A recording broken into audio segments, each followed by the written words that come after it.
Assalamualaikum warahmatullahi wabarakatuh. Alhamdulillahillazi anzala ala abdil kitaba wa lam yaj'al lahu iwaja. Asyhadu an la ilaha illallah wahdahu la syarikalah wa asyhadu anna Muhammadan abduhu wa rasuluh. Allahumma sholli ala Muhammad wa ali Muhammad. Allahumma sholli ala Muhammad wa ali Muhammad. Allahumma sholli ala Muhammad wa ali Muhammad. Qala Allah Ta'ala fil Qur'anil Karim, a'udzu billahi minasyaitonir rajim. Bismillahirrahmanirrahim. Innani annallah la ilaha illa ana fa'budni aqimus shalah li zikri. Sadaqallahul azim. Pertama-tama dan terutama marilah kita bersyukur kepada Allah Subhanahu wa taala yang mana telah memberikan kesempatan kepada kita semua sehingga kita dapat hadir dalam melaksanakan suatu taklim. Mudah-mudahan Allah tetap beserta kita. Dan tak lupa juga selawat bin salam atas junjungan kita Nabi besar Muhammad sallallahu alaihi wasallam. Allahumma sholli ala Muhammad wa ali Muhammad. Allahumma sholli ala Muhammad wa ali Muhammad. Sebagaimana dalam taklim pada kesempatan ini yang berjudul Solat Mengingat Allah, sebagaimana yang dinyatakan oleh Allah Subhanahu wa taala dalam surah Thaha ayat 14 yang bunyinya Bismillahirrahmanirrahim. Innani annallah la ilaha illa ana fa'budni aqimis shalah li zikri. Sadaqallahul azim.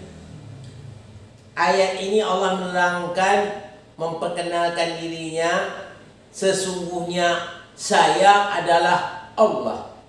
Tidak ada Tuhan kecuali saya. Sembahlah saya, sembahlah aku, dirikan solat untuk mengingat aku. Jadi Allah menyarankan dalam ayat ini, Dia memperkenalkan dirinya bahwa Dia Allah, tidak ada Tuhan kecuali Dia, dan sembahlah Dia, dirikanlah solat untuk mengingatnya.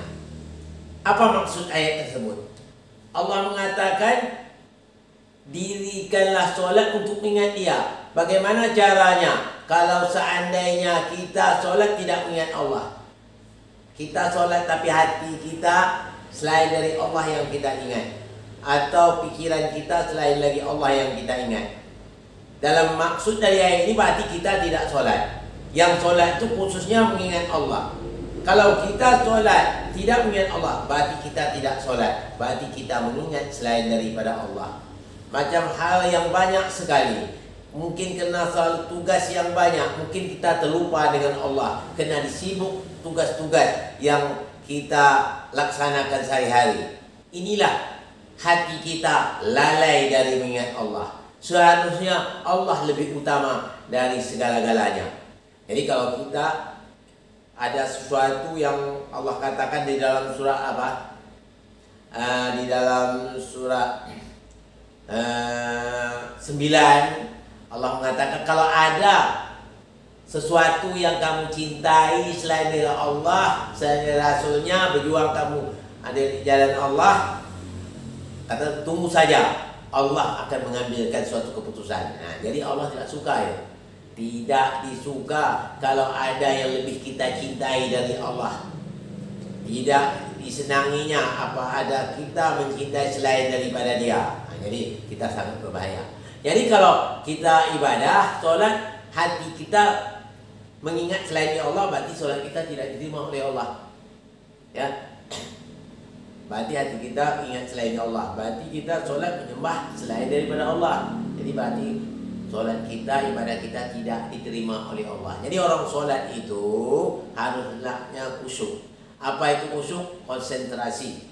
Konsentrasi itu apa? Fokus pemikiran kita semata-mata kepada Allah. Kita lupakan semua yang ada. Hanya yang ada hanyalah Allah. Allah saja yang kita ingat, yang maha ada. Yang lain itu tidak ada. Yang ada adalah Allah yang maha ada. Yang lain itu namanya diadakan. Bukan ada, tapi diadakan. Oleh sebab itu, marilah kita sama-sama mengingat Allah. Solatlah dengan solat khusyuk. Qad aflahal mu'minun alladzina hum fi salatihim khashi'un. Jadi berbahagialah orang-orang mukmin yang khusyuk dalam sholatnya. Jadi kalau kita tak khusyuk, berarti kita tidak berbahagia. Mau ingin hidup bahagia? Kalau mau ingin hidup bahagia, hendaklah sholatnya khusyuk. Ya, ingatan kita semata-mata kepada Allah Subhanahu Wa Taala. Yang lain tidak kita ingat. Berarti yang selain dari itu kita lupakan. Cuma yang ada di hati kita hanyalah Allah Subhanahu Wa Taala. Ini saja yang dapat saya sampaikan pada kesempatan ini. Mohon maaf dari segala kekurangan. Wabillahi taufiq wal hidayah. Assalamualaikum warahmatullahi wabarakatuh.